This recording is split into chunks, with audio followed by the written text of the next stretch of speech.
সাইয়েদনা ইসমাঈল আলাইহিস সালামকে মরুভূমির মধ্যে রেখে উনি দৌড়াদৌড়ি করলেন, পানি নাই, পানির অভাব, দৌড়ে আসলেন। এসে দেখে সাইয়েদনা ইসমাঈল আলাইহিস সালামের পায়ের ধাক্কায় জমজমের পানি বের হতে শুরু করছে, কল কল কল কল করে আওয়াজ। হাজার একটা দৌড় মারছে সন্তানের কাছে, যায়া দেখতেছে ইসমাঈল আলাইহিস সালাম পাটা লড়াইতাছে, ওই পায়ের গোছার গুড়া দিয়া মাটির নিচ থেকে আমার আল্লাহ ঝর্ণার পানি বের করে দিয়েছে। ইসমাঈল আলাইহিস সালামের পায়ের আঘাতে জমজম চালু হয়েছে, এ কথা মিথ্যা। জমজম কূপের তৈরি হয়েছে ইসমাইলের পায়ের আঘাতে, গোটা দেশেই প্রচার করা হয়, তাই না? এটা কত বড় ডাহা মিথ্যা কথা একটা। আসসালামু আলাইকুম ওয়া রাহমাতুল্লাহি ওয়া বারাকাতুহু। প্রিয় দর্শক, জমজম কূপ কিভাবে সৃষ্টি হয়েছে আমরা কম বেশি সকলেই জানি। প্রিয় দর্শক, জমজম কূপ ইসমাঈল আলাইহিস সালাতু ওয়াস সালামের পায়ের আঘাতে জমজম কূপ সৃষ্টি হয়েছে, নাকি ফেরেশতাদের মাধ্যমে আল্লাহ তাআলা জমজম কূপকে সৃষ্টি করেছেন? কিছু কিছু শায়েখ বলতেছেন যে ইসমাঈল আলাইহিস সালাতু ওয়াস সালামের পায়ের আঘাতে জমজম সৃষ্টি হয় নাই, আল্লাহ ফেরেশতাদের মাধ্যমে সৃষ্টি করেছেন। আসলে এই কোনটা সঠিক আমরা এই বিষয়ে আজকে আমরা জানবো ইনশাআল্লাহ। আজকে আমাদের বিশেষজ্ঞ প্যানেলে বাংলাদেশের বিজ্ঞ 7 জন আলেম রয়েছেন। এই 7 জন বিজ্ঞ আলেমের কাছ থেকে আমরা জানবো যে জমজম কূপ ইসমাঈল আলাইহিস সালামের পায়ের আঘাতে সৃষ্টি হয়েছে নাকি ফেরেশতাদের মাধ্যমে আল্লাহ তাআলা সৃষ্টি করেছেন, এ বিষয়ে আজকে আমরা জানবো ইনশাআল্লাহ। আজকে আমাদের বিশেষজ্ঞ প্যানেলে যে সমস্ত আলেমরা রয়েছেন, 1 নাম্বার শাইখ মুজাফফর বিন মহসিন, 2 নাম্বার শাইখ আব্দুর রাজ্জাক বিন ইউসুফ, 3 নাম্বার মাওলানা লুৎফর রহমান, 4 নাম্বার শাইখ মতিউর রহমান মাদানী, 5 নাম্বার শাইখ আমানুল্লাহ, 6 নাম্বার মুফতি গিয়াসউদ্দিন তাহেরি, 7 নাম্বার জনপ্রিয় স্কলার ডক্টর মিজানুর রহমান আজহারি। প্রিয় দর্শক, চলুন আমরা একে একে তাদের বক্তব্যগুলি শুনে আসি। আমরা শুরুতেই শাইখ মুজাফফর বিন মহসিনের বক্তব্যটি শুনে আসি। ইব্রাহিম আলাইহিস সালাতু সালাম রেখে চলে গেলেন ইসমাইলকে। জমজম কূপের তৈরি হয়েছে ইসমাইলের পায়ের আঘাতে, গোটা দেশেই প্রচার করা হয়, তাই না? এটা কত বড় ডাহা মিথ্যা কথা একটা। ওই হাদিসের মধ্যেই উল্লেখ আছে যে একজন ফেরেশতা, তিনি হলেন জিবরিল, পায়ের গোড়া দিয়ে আঘাত করলেন আর পানি ছিত্রে বেরিয়ে গেল। মা হাজরা এসে বলছেন জম জম জম, থামো থামো থামো বলে বাদ দিচ্ছেন।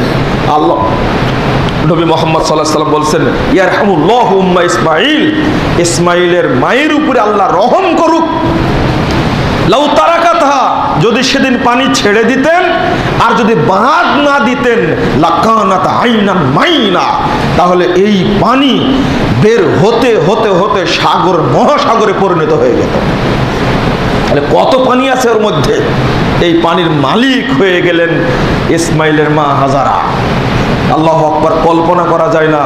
সেই সাফা মারোয়া, সেই জমজমের পানি, সেই হাজরে আসওয়াদ, সেখান থেকেই চলছে বিশ্বব্যাপী, কিয়ামত পর্যন্ত এই সুন্নাত জারি থাকবে। এটা হলো ওই ধৈর্যের বরকত। একবার সাফা পাহাড়ে গেলেন, একবার মারোয়া পাহাড়ে গেলেন, 7 বার ঘোরার পরে কোনো পথ হলো না, বাচ্চার কাছাকাছি, তখন একটা শব্দ। তো বলছেন কে, কি চাও? পানির প্রয়োজন। তখন জিবরাইল আলাইহিস সালাম পায়ের আঘাত করে জমজম পানি বের করলেন। সেই পানি ফুটে চতুর্দিকে বের হতে লাগলো। হাজেরা সেই পানিকে ঠেকানোর চেষ্টা করলেন। বুখারী মুসলিমে এসেছে, তিনি সেই পানি না ঠেকালে সারা পৃথিবী পানি ছড়িয়ে পড়ত, জমজমের পানি। জমজমের পানি নিয়ে আজকের মতো কোনো কথা নেই, তবে এতটুকু যে খায়রু মাইনুল আজল মাউ জমজম, মাটির উপরে যত পানি আছে তার সবচেয়ে উত্তম পানি হলো জমজমের পানি।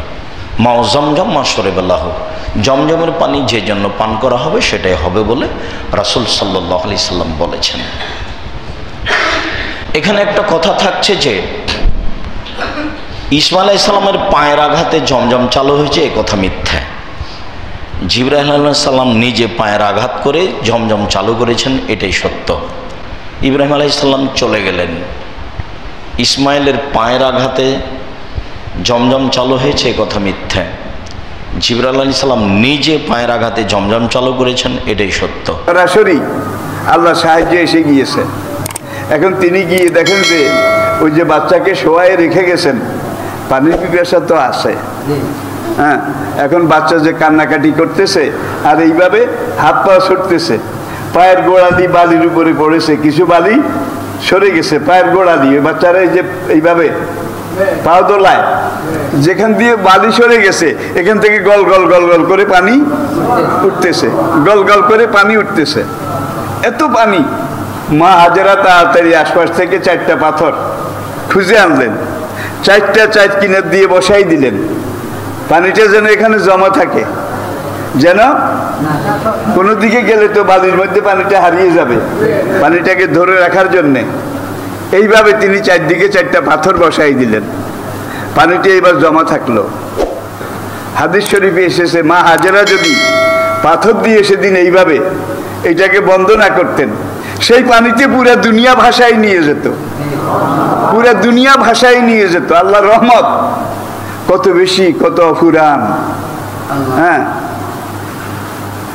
এখন এটা হলো জমজম। হাজেরা এইবার জমজমের পানি পান করলেন। আর জমজমের পানির মধ্যে 3টা বৈশিষ্ট্য আছে, 3টা বৈশিষ্ট্য আছে। ফিহে শারাবুন ও দাওয়াউন ও তাওয়ামুন, জমজমের পানির মধ্যে খাদ্য আছে, তারপরে এই পানি আছে, এবং এই জমজমের পানির মধ্যে আল্লাহ রাব্বুল আলামিন শিফা রেখে দিয়েছেন, শিফা, সব রোগের ঔষধ। মনোযোগ সহকারে শোনার চেষ্টা করে। আওয়াজ পাচ্ছি কিন্তু কোথা থেকে আওয়াজ আসছে? নিজেকে বলছেন যে দেখি কোথেকে আওয়াজ আসছে। সুম্মাতা সাম্মাত, একটু চেষ্টা করে ফাসামিয়াত, আবার শুনছেন যে আওয়াজ আসছে, আরে লোকজন দেখতে পান আওয়াজ আসছে। ফাকাল কাদ আসমাতা ইন কানা ইনদাকা গাওয়াস, তোমার আওয়াজ শুনতে পাচ্ছি, তুমি যে কোথায় আছো যার আওয়াজ শুনতে পাচ্ছি, যদি তুমি আমাদের বালা মুসিবত একটু হালকা করতে পারো আর যদি আমাদের সাহায্য সহযোগিতা করতে পারো তাহলে তুমি আমাদেরকে একটু সাড়া দাও। ফাইজা হিয়া বিল মালাক, হঠাৎ করে জিবরাইল আলাইহিস সালাম ফেরেশতা, জিবরাইল আলাইহিস সালাম ফেরেশতা, ওখানে মালাক ফেরেশতা। ইনদা মওদে জমজম, ওই জমজম কূপ যেখানে হয়েছে ওইখানে জিবরাইল আলাইহিস সালাম এসে হাজির আল্লাহ পাকের হুকুমে। ফাবাহাসা বিআকিবিহি আও কালা বিজানাহিহি, বর্ণনাকারী সন্দেহ রয়েছে যে জিবরাইল আলাইহিস সালামের পায়ের গুতাতে অথবা তার ডানার আঘাতে ওখানে একটি কূপ তৈরি হয়ে গেল। কি তৈরি হলো? খুব পানি পানি বের হতে শুরু, পাহাড়ি এলাকা পানি বের হতে শুরু হলো। এটা হচ্ছে একটি মত। আর একটি মত যেটা আমাদের দেশের কিচ্ছা কাহিনী যারা শোনাই তাদের মধ্যে প্রসিদ্ধ রয়েছে, ওদের জিবরাইলের কথা বলা, অথচ এখানে ফেরেশতার কথা আলোচনায় কাছে আসছে। তাহলে ফেরেশতার আঘাতে এখানে জমজম কূপ তৈরি হয়েছে। কিন্তু আরেকটি ব্যাখ্যা হচ্ছে, সেটাও কেউ কেউ করেছেন, আল্লাহ জানে দুটোর মধ্যে কোনটা ঠিক। ব্যাখ্যা হচ্ছে যে ইসমাইল আলাইহিস সালাম যে শুয়ে ছোট ছেলে পায়ের গুতা দিয়েছেন, ওই পায়ের গুতাতে কি তৈরি হয়ে গেছে? জমজমের কূপ তৈরি হয়েছে, আল্লাহু আ'লাম। তবে আগেরটা যেটা বললাম সেটাই বেশি সহিহ মনে হয় এই হাদিসের আলোকে, আর বুখারী শরীফের হাদিস। মা হাজেরার 7 চক্কর দৌড়িয়ে এসে দেখতে পেলেন সন্তানের পায়ের কাছে জমজমের পানির ব্যবস্থা হয়েছে, জমজমের পানির ফোয়ারা ছুটে চলেছে, পানি বিগলিত ধারায় প্রবাহিত হচ্ছে। মা হাজেরা সেই দিন পাথর দিয়ে চারদিকে জমজমের পানিকে ঘিরে দিলেন। আল্লাহর নবী বললেন, ইসমাইলের মায়ের উপরে আল্লাহর রহমত নাজিল হোক। সেদিন যদি ইসমাইলের মা জমজমের পানি না ঘিরে দিত, পানির তরে পানির স্রোতে তামাম পৃথিবী বিলীন হয়ে যেত, সাগর মহাসাগরে পরিণত হয়ে যেত। মা হাজেরার ওসিলায় জমজমের পানি পেলাম। আল্লাহ ডাক দিয়া বলে, জিব্রাইল যা যা হাজারার মুখ, হাজারার কানের কাছে তোর মুখটা লাগায় কর, হাজারার দোয়া কবুল হয়ে গেছে। হাজার একটা দৌড় মারছে সন্তানের কাছে, যায়া দেখতেছে ইসমাইল আলাইহিস সালাম পাটা লড়াইতাছে, ওই পায়ের গোছার গুড়া দিয়া মাটির নিচ থেকে আমার আল্লাহ ঝর্ণার পানি বের করে দিয়েছে। হাজার ডান দিকে বান্ধে পানি থাম, পানি বাম দিকে যায়, বাম দিকে বান্ধে পানি সামনে যায়, সামনে বান্ধে পানি পিছনে যায়।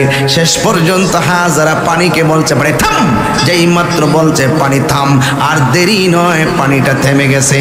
ওই দিন যদি হাজারা পানিকে থাম না বলতো, আমার আল্লাহ রাব্বুল আলামিন সারাটা পৃথিবী জমজমের পানি দিয়া বাসায় দিত। এই জন্য ডাবের পানি, টিউবওয়েলের পানি, ওই যত পানি বলেন সব পানিগুলো দাঁড়ায়া পান করা হারাম, আর জমজমের পানি পান করা দাঁড়ায়া পান করা সুন্নত। কথা কোন ঠিক কিনা? বিজ্ঞান প্রমাণ করেছে এই পৃথিবীর মধ্যে যত পানি আছে সব পানির মধ্যে সবচাইতে সুস্বাদু এবং উপকারী পানি হলো জমজমের পানি। সাফা থেকে মারোয়া একবার, মারোয়া থেকে সাফা একবার 60টা চক্কর দিলেন। এই 60টা চক্কর, এই দৌড়াদৌড়িটা আল্লাহর কাছে এত ভালো লেগেছে, কিয়ামত পর্যন্ত সব হাজীদের জন্য এই জায়গায় দৌড়াদৌড়ি করাটা আল্লাহ ওয়াজিব করে দিয়েছে। এটা না করলে আপনার হজই হবে না, এখানে দৌড়াদৌড়ি করা ওয়াজিব। দেখেন ওনার ওয়াইফের কাজ কত বরকতময়, উনি দৌড়াদৌড়ি করছেন, এখন আমাদের হজে যে দৌড়াদৌড়ি করা লাগে। সুবহানাল্লাহ পড়বেন না? সাইয়েদনা ইসমাঈল আলাইহিস সালামকে মরুভূমির মধ্যে রেখে উনি দৌড়াদৌড়ি করলেন, পানি নাই, পানির অভাব, দৌড়ে আসলেন। এসে দেখে সাইয়েদনা ইসমাঈল আলাইহিস সালামের পায়ের ধাক্কায় জমজমের পানি বেরোতে শুরু করছে, কল কল কল কল করে আওয়াজ। সাইয়েদনা ইব্রাহিম, ইসমাঈল, হাজার এরা আরবি ভাষা জানতেন না, এরা সুরিয়ানি ভাষার মানুষ ছিলেন। কোন ভাষা? সুরিয়ানি ভাষা। তো পানি দেখে হাজার খুব অবাক, কিরে এত সুন্দর পানি, এই পানি তো মরুভূমির বালিতে লেগে সব শুকিয়ে যাবে। পানি যাতে না শুকায় উনি বালি চারদিক দিয়ে উঁচু করে এরকম বাদ দিতে লাগলেন, বাদ দিচ্ছেন আর ওনার সুরিয়ানি ভাষায় বলতে লাগলেন ঝাম ঝাম, মানে হচ্ছে থাম থাম, জাম মানে স্টপ, থাম থাম, কেফ, আরে পানি চলে যাস না, চলে গেলে তো পানি ব্যবহার করতে পারবো না, ঝাম ঝাম ঝাম ঝাম। ওনার মুখ নিঃসৃত এই ঝাম ঝাম শব্দ দুইটা আল্লাহর এত ভালো লাগলো, কিয়ামত পর্যন্ত এই কুয়ার নাম আল্লাহ ঝামঝামের কুয়া বানাই দিলেন। এটার নাম বিইরু ঝমঝম। বিষ্ণু বললেন মা উ ঝমঝম লিমা শুরিবা লাহু, এই জমজমের পানির এত বরকত, যেই রোগের নিয়ত করে এই পানি খাবেন ওই রোগ থেকে শেফা দিবে কে? আবার বিষ্ণু বললেন ইন্নাহা তুআমু তুমিন শিফাউ সুকমিন ইন্নাহা মুবারাকা, এই জমজমের পানি গোটা বিশ্বের সব পানির মধ্য থেকে সব চাইতে বরকতের পানি। এই পানির মধ্যে রোগের জন্য চিকিৎসা আছে, মানুষের ক্ষুধা লাগলে এটার ভেতরে খাবারের উপাদান আছে। পৃথিবীর সব পানি শুধু তৃষ্ণা নিবারণ করে, শুধু জমজমের পানি তৃষ্ণাও নিবারণ করে, ক্ষুধাও নিবারণ করে। প্রিয় দর্শক, এতক্ষণ আমরা শুনছিলাম বাংলাদেশের বিজ্ঞ 7 জন আলেমের কাছ থেকে যে জমজম কূপ কিভাবে সৃষ্টি হয়েছে। আসলে কি ইসমাঈল আলাইহিস সালাতু ওয়াস সালামের পায়ের আঘাতে জমজম সৃষ্টি হয়েছে, নাকি আল্লাহ তাআলা ফেরেশতা জিবরাইল আমিনের মাধ্যমে জমজম কূপের সৃষ্টি করেছেন? প্রিয় দর্শক, এখানে বিজ্ঞ আলেমরা কথা বলেছেন, হাদিসের রেফারেন্স সহ বিজ্ঞ আলেম ওলামারা কথা বলেছেন যে কিভাবে জমজম কূপ সৃষ্টি হয়েছে। দর্শক, জমজম কূপ এর পানির কত বরকত আমরা সকলেই কম বেশি জানি। দুনিয়াতে যত পানি রয়েছে সবচাইতে বরকতপূর্ণ, ফজিলতপূর্ণ পানি হচ্ছে জমজম কূপের পানি। দুনিয়ার যে প্রান্তের পানি আপনি খাবেন আপনার শুধু তৃষ্ণা নিবারণ হবে, কিন্তু জমজম কূপের পানি যদি কোনো ব্যক্তি পান করে তার দুইটা দিক রয়েছে। কোনো ব্যক্তি যদি জমজম কূপের পানি পান করে তার তৃষ্ণাও নিবারণ হবে এবং ক্ষুধাও নিবারণ হবে, বিশ্বনবী সাল্লাল্লাহু আলাইহি ওয়াসাল্লাম বলেছেন। প্রিয় দর্শক, এই জমজম কূপের পানি অনেক বরকতপূর্ণ পানি। আমরা বিজ্ঞ আলেমদের কাছ থেকে শুনলাম, আমরা জানতে পারলাম যে জমজম কূপ কার মাধ্যমে আল্লাহ তাআলা সৃষ্টি করেছেন। প্রিয় দর্শক, আল্লাহ তাআলার কাছে আমরা দোয়া করব যে আল্লাহ তাআলা আমাদেরকে যেন সকল মুসলমানকে এই জমজম কূপ সচক্ষে দেখার তৌফিক দান করে। প্রিয় দর্শক, আরো আল্লাহ তাআলার কাছে আমরা দোয়া করব আল্লাহ তাআলা আমাদের সবাইকে যেন কোরআন সুন্নাহর উপরে সহিহ আমল করার, জীবনের পথ চলার তৌফিক দান করেন।